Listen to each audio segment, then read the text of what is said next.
Welcome to the Trusscore Wall&CeilingBoard and SlatWall Installation video. First, let's get the measurements of the room. Our room is 10 feet wide on all sides and has an 8-foot ceiling. Using a stud finder, mark 16 inches on center. First, we will place our 1/2-inch J-trims. If you need to cut the pieces of J-trim to a specific length, 10 snips can be used.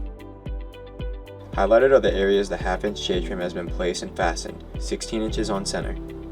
All pieces are facing inward. Let's take a closer look at the corner setups.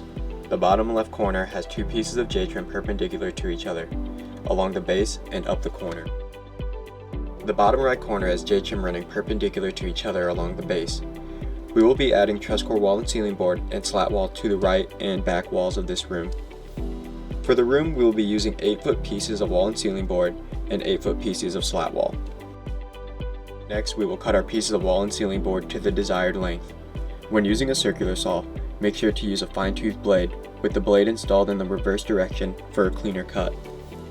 Be sure to leave a 1/4 inch of room at the ends of each board to allow for expansion and contraction.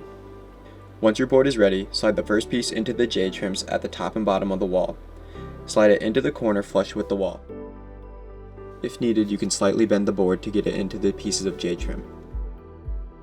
Before installing the second board, make sure the first board is level. Once the board is level, fasten it in the pre-punched holes on the flange. Do not over-tighten. Insert the second panel. Trusscore Wall&CeilingBoard's interlocking system makes installation quick and easy. Fasten the board. Place and fasten the rest of the boards, except for the last one.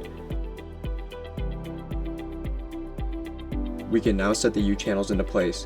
The channels are part of the H-channel snapping kit that will be used to cover the seams and fasteners for a cleaner look.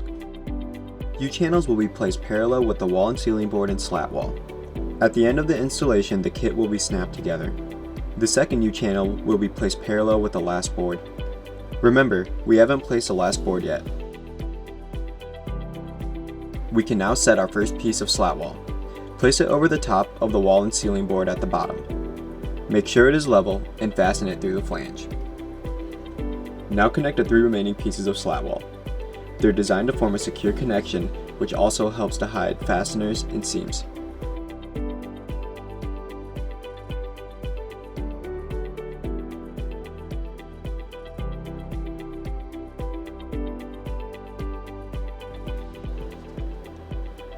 Now that the final piece of SlatWall is installed, the top U-channel can be installed parallel to the SlatWall piece.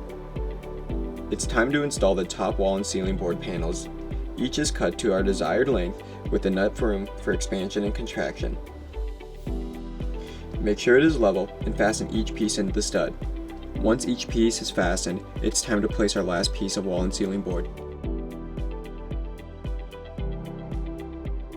We will measure and cut along the length of the board to get a flat edge for the corner. Cutting off the side with the flange, we will use the side with the tongue to connect with our other pieces of Wall&CeilingBoard.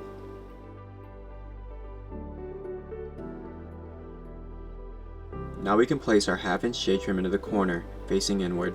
This will allow us to run Wall&CeilingBoard down the right side of the room. This J-trim will also cover the seam in the corner. You can see it's cut to fit within the top and bottom J-trims. We can now fasten the board into the wall through the bottom of the J-trim. Our last step is to connect our H-channel snapping kits to cover our seams and fasteners. Snap them in securely. We will now repeat this process down the right side of the room to complete the install.